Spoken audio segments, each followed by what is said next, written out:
So, a friend of mine called me.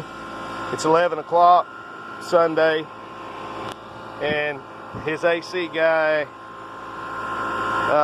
in a big company here in our little community told him he was leaking.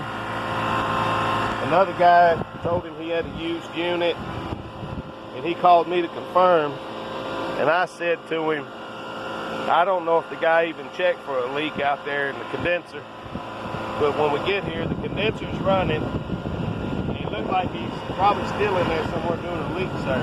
There's his squirt bottle. The condenser's running good, but there's his squirt bottle where he's checking for leaks. So I don't know, but I'm about to install this one. It looks like it got knocked off a building on 2nd Avenue, downtown Nashville, and drug